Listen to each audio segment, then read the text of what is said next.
नमस्कार दोस्तों, आप सभी का स्वागत है गाइडेंस एकेडमी कल्याणपुर में। मैं एडी आप सभी का वेलकम करता हूं। आज दोस्तों मैं आपके लिए एक नया टॉपिक लाया हूं। टॉपिक है आज हमारा नैतिक विकास का सिद्धांत। चाहे आपका सीटेड हो, चाहे दोस्तों आपका सुपरटेड हो, चाहे आपका यूपीटेड हो, यानी कोई सा भी टेड हो, ये जो टॉपिक आपका सीटेड का, केबीएस, दिल्ली टीचर, यानी कोई भी टीचर का एग्जाम हो, सभी एग्जाम में ये टॉपिक आता है। ठीक है, तो दोस्तों शुरुआत करते हैं और जुड़े रहने के लिए आप हमारे चैनल को सब्सक्राइब करिए, लाइक करिए और गाइडेंस एकेडमी से जुड़ने के लिए आप हमारे चैनल को सब्सक्राइब करिए। चलिए दोस्तों शुरुआत करते हैं और ये भी जानेंगे इसमें से किस प्रकार से क्वेश्चन आपके एग्जाम में पूछे जाते हैं। तो सबसे पहले हम समझ लेते हैं कि दोस्तों नैतिक विकास क्या होता है। यानी आज का हमारा विषय है नैतिक विकास का सिद्धांत।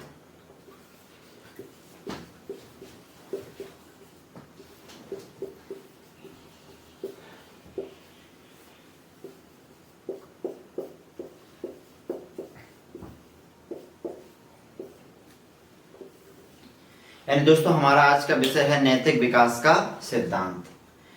अब दोस्तों टॉपिक को शुरुआत करने से पहले हम ये जान लेते हैं कि नैतिकता का मतलब क्या होता है। यानी कि हम अगर इस इंग्लिश में बात करें तो नैतिक विकास को हम इंग्लिश में कहते हैं मॉरल डेवलपमेंट। तो ये समझ लेते हैं कि मॉरल होता क्या है, यानी नैतिकता होती क्या है, मॉरलिटी होती क्या है। तो ये चीज हम पहले समझ लेते हैं, क्योंकि हमारे दैनिक जीवन में भी इस नैतिक शब्द का क्या महत्व है। तो हम दोस्तों बात करते हैं नैतिकता की। अगर हम बात करें, अगर हम मॉरलिटी की बात करें दोस्तों, नैतिकता की बात करें, नैतिकता का मतलब होता है दोस्तों कि हमारे समाज में कुछ नियम कानून होते हैं। यानी हम जिस समाज में रहते हैं तो वहां कुछ नियम कानून होते हैं, कुछ मानक होते हैं। यानी समाज के नियम कानून के अनुसार, या कह सकते हैं समाज के मानक नियम के अनुसार, जब हम अपनी स्वतंत्रता को सीमित करते हैं, यानी आप जिस समाज में रहते हैं और उस समाज में आप अपनी स्वतंत्रता को, स्वतंत्रता ये है कि जब आप उस समाज के अकॉर्डिंग चलते हैं, यानी समाज के नियम कानूनों के अनुसार चलते हैं और उसके बाद आप कोई व्यवहार करते हैं, तो दोस्तों उससे आपकी नैतिकता का पता चलता है। यानी कि जब आप समाज के नियम कानून के अनुसार अपने व्यवहार को नियंत्रित करते हुए, तो आपको क्या पता चलता है, यानी आपकी नैतिकता क्या है आपके अंदर, ये चीज की पता चलता है। अब दोस्तों हम ये जान लेते हैं कि नैतिक विकास का सिद्धांत दिया किसने था। यानी नैतिक विकास का सिद्धांत किसने दिया था? नैतिक विकास का सिद्धांत दिया था कोहलबर्ग ने। किसने दिया था दोस्तों? कोहलबर्ग ने। तो कोहलबर्ग ने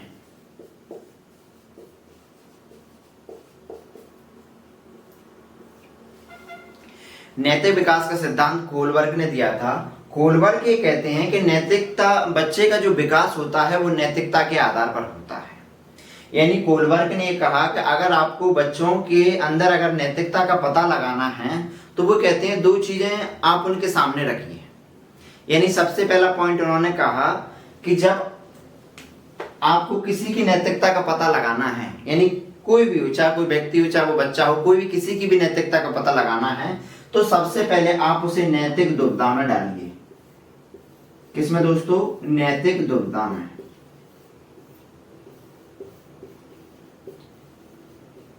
दोस्तों नैतिक दुविधा को मॉरल डिलेमा कहा जाता है।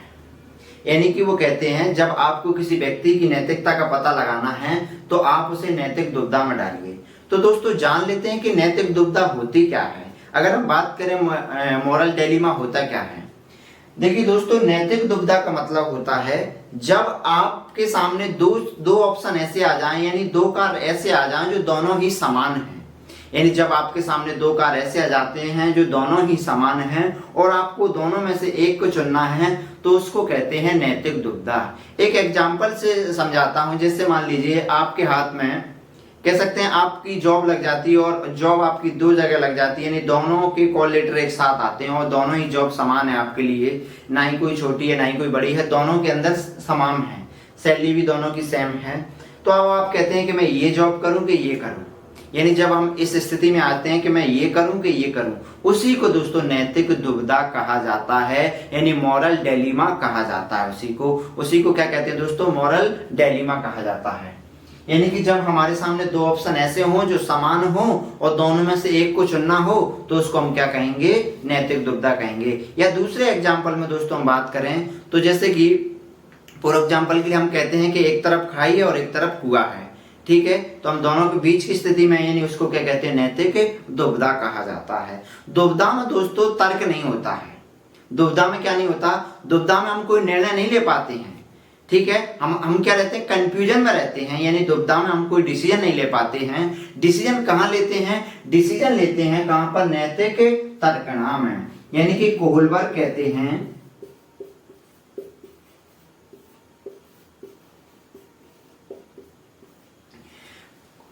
कोहलबर्ग कहते हैं कि अगर आपको, इनका पूरा नाम है दोस्तों लॉरेंस कोहलबर्ग, ठीक है, लॉरेंस कोहलबर्ग, ठीक है, यानी इनका पूरा नाम क्या है, इनका पूरा नाम है लॉरेंस कोहलबर्ग। ये कहते हैं कि जब आप व्यक्ति को नैतिक दुविधा में डाल दीजिए और जब आप उसे नैतिक दुविधा में डाल देंगे तो व्यक्ति क्या करेगा, उस दुविधा से बाहर निकलने के लिए तर्क लगाएगा। क्या लगाएगा, तर्क लगाएगा, यानी रीजनिंग करेगा। जैसे मान लीजिए अब आपके सामने दो ऑप्शन है कि मेरी कौन सी जॉब, दोनों ही जॉब समान है, तो आप क्या करोगे दोस्तों, तर्क लगाओगे कि मैं ये करूं कि ये करूं। फिर आप सोचोगे ये वाली जॉब अच्छी है, ठीक है, इसमें मुझे ये फायदे हो सकते हैं फ्यूचर में। तो यानी आज ऐसा आपने किया, यानी आपने तर्क लगाए, यानी उसी तर्क से आप उस दुविधा से बाहर निकले, तो उसी को दोस्तों नैतिक तर्कणा कहा जाता है, नैतिक रीजनिंग कहा जाता है, यानी उसे मॉरल रीजनिंग कहा जाता है। तो दोस्तों ये दो चीजें याद रखिए, अगर आपको ये दो चीज कहीं दिख जाएं, यानी अगर आपको ये दो शब्द दिख जाएं, दुविधा और तर्कणा, तो आप दोस्तों बिना सोचे ही कौन सा आंसर लगा देना, कोहलबर्ग लगा देना। क्योंकि केवल एक कोहलबर्ग एक ऐसे मनोवैज्ञानिक हैं, एक ऐसे साइकोलॉजिस्ट हैं जिन्होंने दुविधा और तर्कणा शब्द का यूज किया है। यानी जहां पर भी आपको नैतिक दुविधा की बात की जा रही है, नैतिक तर्कणा की बात की जा रही है, तो वहां पर आंसर क्या होगा, कोहलबर्ग होगा, यानी लॉरेंस कोहलबर्ग होगा। अब दोस्तों अगर आपके एग्जाम में क्वेश्चन आता है कि नैतिक विकास का सिद्धांत किसने दिया, तो फिर आपको नैतिक विकास का सिद्धांत अगर पूछा जाता तो आपको कोहलबर्ग ही लगाना है। क्योंकि आप पढ़ोगे आगे जाके जीन पियाजे ने भी नैतिकता की बात की है, लेकिन जब हमसे क्वेश्चन इस प्रकार से पूछा जाता है कि नैतिक विकास का सिद्धांत किसने दिया, तो हम लगाएंगे लॉरेंस कोहलबर्ग ने दिया। ठीक है, क्योंकि जीन पियाजे ने भी नैतिकता की बात की है। तो दोस्तों पहला क्वेश्चन तो आपके यूपीटेड है, तो यूपीटेड में तो सिंपल क्वेश्चन बन सकता है, क्योंकि पिछली बार जो सीटेड आपका एग्जाम हुआ था दिसंबर का, उसमें दोस्तों आसान क्वेश्चन पूछा गया था। यहाँ से इसकी अवस्था पूछी गई थी कि इन्होंने कौन सी अवस्थाएं दी हैं, तो वो भी दोस्तों हम आगे जानेंगे। तो केवल आप यहाँ तक दोस्तों क्लियर हुआ, यहाँ तक कि नैतिक विकास का सिद्धांत किसने दिया, कोहलबर्ग ने दिया। नैतिक दुविधा का मतलब क्या होता है, नैतिक दुविधा भी मैंने आपको समझा दिया, दो समान कार्य आपके सामने आ जाते हैं, चाहे वो दोनों नेगेटिव हो चाहे वो दोनों पॉजिटिव हो, तो उसको हम दोनों में कंफ्यूजन की स्थिति में चले जाते हैं, उसी को नैतिक दुविधा कहा जाता है। और नैतिक तर्कणा की बात की जाती है दोस्तों, तो तर्कणा क्या होती है, जब हम उसके ऊपर तर्क लगाएं, ठीक है, उसके ऊपर हम रीजनिंग करना शुरू कर देते हैं, और वही कहलाता है क्या, नैतिक तर्कणा कहलाती है। अब दोस्तों हम बात करेंगे, एक स्टोरी इन्होंने सुनाई थी, उस स्टोरी से काफी क्वेश्चन आपके एग्जाम में पूछे जाते हैं। तो दोस्तों हम उस स्टोरी की बात कर लेते हैं, क्योंकि स्टोरी से काफी क्वेश्चन पूछे जाते हैं। यानी कोहलबर्ग ने क्या किया, एक स्टोरी सुनाई, किसकी, एक हेंज नाम की, उसकी एक स्टोरी सुनाई। तो ये स्टोरी दोस्तों एक काल्पनिक स्टोरी थी, यानी कि कोहलबर्ग ने क्या किया, बच्चों के अंदर नैतिकता का पता लगाने के लिए, या कह सकते हैं नैतिकता का विकास के लिए, उन्होंने एक काल्पनिक स्टोरी सुनाई। तो वो स्टोरी को हम समझ लेते हैं, वहां से काफी क्वेश्चन आपके एग्जाम में बनते हैं। तो पहला क्वेश्चन ये है कि स्टोरी क्या थी। स्टोरी ये थी कि एक हेंज नाम का एक व्यक्ति था, ठीक है, और उसकी वाइफ थी। अब दोस्तों ध्यान से देखिए, एक स्टोरी में क्या था, हेंज नाम के एक व्यक्ति की स्टोरी थी और उसकी वाइफ थी। उसकी वाइफ की दोस्तों जो तबीयत ज्यादा खराब थी, यानी कि कह सकते हैं वो बहुत ज्यादा बीमार थी और लास्ट स्टेज पे थी, वो मरने वाली थी। फॉर एग्जांपल के लिए उसे कैंसर की बीमारी थी, यानी कि हेंज की जो वाइफ थी वो बहुत बीमार थी, वो मरने वाली थी, लास्ट स्टेज पे थी। अब उसकी कोई दवा नहीं मिल रही थी दोस्तों, यानी कि कोई उसकी मेडिसिन नहीं मिल रही थी। जैसे फॉर एग्जांपल के लिए अभी हम समझ सकते हैं, जैसे कोरोना चल रहा है, फॉर एग्जांपल के लिए उसकी वाइफ को कोरोना था। अब दोस्तों इतने में ही एक न्यूज निकली कि एक जो केमिस्टिक है, यानी कि एक केमिस्टिक है जिसने एक दवाई बनाई है, ठीक है, उस दवा से इसकी जान बच सकती है। यानी कि न्यूज आई थी कि एक दवा बनी है, उस दवा से इसकी हेंज की वाइफ की जान बच सकती है। पर उस जो व्यक्ति ने जो दवा बनाई थी, यानी दवा बनाने वाले ने दवा बनाई थी $50 की। दोस्तों कितने की? $50 की। लेकिन उसको दोस्तों सेल कितने पे कर रहा था? कितने पे कर रहा था? $500 पर। यानी दोस्तों उसकी कॉस्ट आई थी कितनी? $50 और उसको सेल कर रहा था कितने पे? $500 में। अब ये व्यक्ति इसके पास आया है, ध्यान से सुनिएगा, ये व्यक्ति इसके पास आया कि भैया ये दवा मुझे दे दो, मेरी वाइफ की तबीयत खराब है। तो इस व्यक्ति ने कहा ले लो, मैंने तो बेचने के लिए बैठा हूं। तो इसने कहा कि इसकी कॉस्ट है 5, यानी कि इसकी प्राइस है ₹500। पर इस व्यक्ति ने कहा कि साहब मेरे पास तो ₹100 हैं, यानी मेरे पास तो $100 हैं, मेरे पास इतने पैसे नहीं हैं। तो इसने कहा कि पैसे नहीं है तो दवा भी नहीं है। इसने कहा साहब कुछ उधार कर लीजिए। इसने कहा नहीं, मुझे पूरे पैसे कैश में ही चाहिए। ये व्यक्ति वापस गया अपने घर। इसने घर जाकर और कुछ मान लीजिए अपनी प्रॉपर्टी वगैरह सब कुछ बेच ली। फॉर एग्जाम्पल के लिए इसके पास हो गए थे मान लीजिए $200 ही कर ले आया था। फिर इस व्यक्ति ने कहा भाई मेरे पास $200 मुझे दवा दे दीजिए। इसने कहा नहीं, मुझे तो पूरे $500 ही चाहिए। इस व्यक्ति ने कहा कुछ उधार कर लीजिए। इसने कहा नहीं, मुझे पूरे पैसे ही चाहिए। अब सोचिए दोस्तों, अगर ये दवा नहीं मिली तो इसकी वाइफ मर जाएगी और दवा को खरीदने के लिए इसके पास पैसे नहीं हैं। अब ये व्यक्ति दुविधा में है कि अब ये क्या करे, या तो दवा की चोरी करे, ठीक है, या फिर इसको पैसे दे। अब इसके सामने 2 ऑप्शन हैं। और दोस्तों दवा की चोरी करेगा तो चोरी करना आसान नहीं है, क्योंकि ऐसा नहीं है कि आपको कोई भी चीज की आवश्यकता हो तो आप कहीं से चोरी कर लो, क्योंकि कुछ कानून भी होते हैं समाज में, पुलिस है, सब कुछ है, कानून है। तो अब इस व्यक्ति के पास 2 ऑप्शन है कि या तो अपनी वाइफ को मर जाने दे या फिर इस दवा की चोरी कर ले। अब ये व्यक्ति दुविधा में डला हुआ है, यानी किसमें है? दुविधा में है कि अब मैं क्या करूं। अब ये व्यक्ति तर्क लगाएगा कि अब क्या करना सही है। अगर चोरी करूंगा, चोरी करने के बाद पकड़ा जाऊंगा तो पुलिस पकड़ के ले जाएगी, सजा हो जाएगी, इससे ज्यादा और कुछ नहीं होगा, ठीक है। लेकिन चोरी करने से मेरी वाइफ की जान तो बच जाएगी। यानी मेरा सबसे बड़ा धर्म क्या है? किसी की जान बचाना, क्योंकि सबसे बड़ा धर्म चीज क्या है हमारे लिए? किसी की जान बचाना। तो इस व्यक्ति ने यही उचित समझा, यानी इस दवा को चुराना ही इसने क्या समझा? सही समझा, और इस दवा की चोरी कर ली और अपनी वाइफ को खिला दी। और दोस्तों ये स्टोरी यहाँ पर ये समाप्त हुई। अब दोस्तों आप बताइए इसने सही किया या गलत किया? चोरी कर सही किया या गलत किया? इसी के आधार पर लोगों ने अलग अलग आंसर दिए। किसी ने कहा कि हेंजी ने चोरी करके सही किया, किसी ने कहा हेंजी ने चोरी करके गलत किया। तो इसी के आधार पर उन्होंने क्या बच्चों को बांटा कि जिस व्यक्ति ने जैसा आंसर दिया उसको उस कैटेगरी में वो रखते गए। अब दोस्तों यहां तक समझ में आया कि दुविधा क्या होती है, तर्कना क्या होती है। स्टोरी मैंने आपको समझा दी है। अब सीधे हम चलते हैं, हम अवस्थाओं के ऊपर चलते हैं। पहले हम स्तर की बात करते हैं कि गोल्डबर्ग ने 3 स्तर दिए हैं, क्योंकि आपके एग्जाम में क्वेश्चन पूछे जाते हैं। कितने स्तर दिए दोस्तों? 3 स्तर दिए हैं। अब दोस्तों हम वो 3 स्तर की बात कर लेते हैं, क्योंकि स्तर में से ज्यादा क्वेश्चन पूछे जाते हैं आपके एग्जाम में, तो वो 3 स्तर की हम बात कर लेते हैं।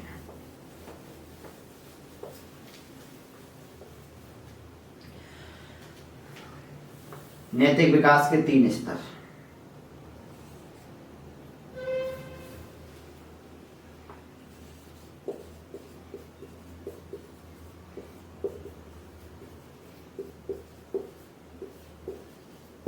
नैतिक विकास के 3 स्तर। तो दोस्तों ये बहुत महत्वपूर्ण क्वेश्चन है। अगर आपके एग्जाम में पूछा जाता है कि कितने स्तर दिए हैं, तो दोस्तों 3 स्तर दिए हैं। कितने? 3 स्तर दिए हैं। तो चलिए दोस्तों पहले हम 3 स्तर के नाम लिख लेते हैं, फिर आगे बढ़ते हैं। दोस्तों पहला स्तर का नाम है पूर्व परंपरागत। क्या नाम है दोस्तों? पूर्व परंपरागत।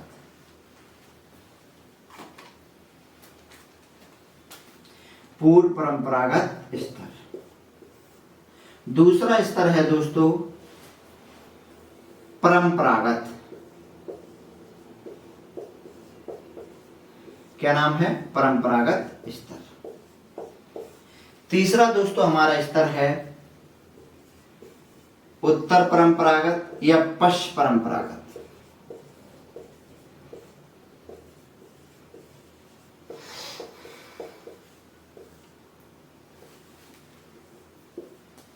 कितने स्तर हैं दोस्तों? पहला क्वेश्चन बनेगा आपके एग्जाम में कि नैतिक विकास के कितने स्तर होते हैं? तो दोस्तों नैतिक विकास के 3 स्तर होते हैं। ठीक है दोस्तों, कौन कौन सा? प्री कन्वेंशनल, कन्वेंशनल और पोस्ट कन्वेंशनल। यानी कि परंपरागत स्तर, परंपरागत स्तर, पूर्व परंपरागत स्तर और परंपरागत स्तर और उत्तर परंपरागत स्तर। अब दोस्तों हम बात करते हैं, पहले स्तर की बात करते हैं, हम परंपरागत स्तर की बात करते हैं कि परंपरागत स्तर क्या होता है।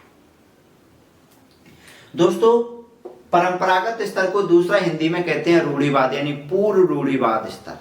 रूढ़िवाद का मतलब जो परंपरा चली आ रही हैं, ये होता है परंपरागत, ट्रेडिशनल अप्रोच बोले हम जिसको। तो पहले हम समझ लेते हैं, यहां लगा हुआ है पूर्व परंपरागत स्तर। पूर्व परंपरागत यानी कि परंपराओं से पहले, यानी कि इस स्तर में दोस्तों वो लोग आएंगे जो पूर्व परंपरागत, यानी कि जो परंपराओं को जानते ही नहीं हैं। तो जो परंपराओं को जानते नहीं हैं तो वो मानेंगे कैसे? दूसरे हम स्तर की बात करें तो दूसरे स्तर में वो लोग आते हैं जो परंपरावादी होते हैं, जो परंपराओं की बात करते हैं कि हमारे यहाँ ऐसा होता आया था, हम भी ऐसा ही करेंगे, यानी हमारी ये परंपरा चली आ रही हैं, उन्हीं परंपराओं को हम फॉलो करेंगे, यानी इसमें आते हैं परंपरावादी। तीसरा स्तर आता है दोस्तों उत्तर परंपरावादी, यानी ये लोग परंपराओं को जानते हैं पर परंपराओं को बदलने की बात करते हैं, यानी कि ट्रेडिशनल जो अप्रोच होता है उसे बदलने की बात करते हैं, उसमें मॉडिफाई करने की बात करते हैं, उसमें चेंजेस की बात करते हैं कि इसमें बदलाव होना चाहिए। तो जो बीच के जो लोग होते हैं, यानी दूसरे स्तर के लोग होते हैं, वो परंपरावादी होते हैं। तो जब जो दोस्तों पहले स्तर की हम बात करें, यानी पूर्व परंपरागत स्तर की बात करें, तो जो परंपराओं को जानते ही नहीं है तो वो परंपराओं को मानेंगे। जब उनको पता ही नहीं है कि हमारे यहाँ परंपराएं क्या होती हैं, तो क्या बताइए वो परंपराओं को मानेंगे? नहीं। यानी कि ये परंपराओं को नहीं मानते हैं क्योंकि परंपराओं को ये जानते ही नहीं है। तो हम बात करें कि जब वो परंपराओं को नहीं जानते हैं तो क्या बताइए इनके अंदर नैतिकता होगी? नहीं, इनके अंदर दोस्तों कोई नैतिकता नहीं होती है। अब दोस्तों क्वेश्चन ये बन सकता है कि एज, होलबर्ग ने एज नहीं दी है, एज दी थी जीन पियाजे ने, इसलिए मैंने यहाँ पर एज को मेंशन नहीं किया है। तो यहाँ पर दोस्तों कौन आएंगे? यानी जो परंपराओं को नहीं जानते हैं। तो जो परंपराओं को नहीं जानते हैं तो वो क्या है दोस्तों? ना तो वो नैतिकतावादी होंगे, यानी कि इस स्तर में दोस्तों नैतिकता होती ही नहीं है, यानी वो जानते ही नहीं है कि सही और गलत होता क्या है, यानी वो नहीं जानते क्या सही और क्या गलत है। यानी हम कह सकते हैं कि इसको पूर्व नैतिक स्तर कह सकते हैं दोस्तों। इसको क्या कहेंगे हम? पूर्व नैतिक स्तर कहेंगे दोस्तों। ये क्वेश्चन बनता है आपके एग्जाम में, यानी इसको हम क्या कहेंगे? पूर्व नैतिक स्तर कहेंगे, क्योंकि वो परंपराओं को नहीं जानते हैं। ठीक है, यानी कि इस स्तर में नैतिकता होती ही नहीं है। दूसरा जो स्तर होता है इसको कहते हैं दोस्तों परंपरावादी। परंपरा, यहां पर दोस्तों नैतिकता प्रारंभ हो जाती है। क्या? नैतिकता इस स्तर में प्रारंभ हो जाती है। ठीक है दोस्तों, यानी यहां पर क्या होता है? यहां पर दोस्तों नैतिकता प्रारंभ हो जाती है। तो इसको कहेंगे दोस्तों नैतिकता स्तर, नैतिक स्तर कहेंगे इसको। तीसरे पॉइंट की हम बात करें दोस्तों, यहां पर नैतिकता आ जाती है, यानी इसको कहेंगे उच्च नैतिक स्तर। इसको कहेंगे उच्च नैतिक स्तर दोस्तों। समझ में आया कुछ दोस्तों? कुछ क्लियर हुआ? या कुछ पॉइंट कि अगर आपके एग्जाम में पूछा जाए कि पूर्व परंपरागत स्तर को किस और दूसरे नाम से जाना जाता है, तो इसको जाना जाता है दोस्तों पूर्ण नैतिक स्तर, और परंपरा को नैतिक स्तर, और इसको उच्च नैतिक स्तर। अब हम बात करते हैं दोस्तों परंपरागत स्तर की। हम बात करें परंपरागत स्तर में हम पढ़ेंगे कि यहाँ पर जो व्यक्ति कार्य करता है वो दूसरे के अंडर में रह के करता है या फिर अपनी इच्छा से करता है किसी काम को।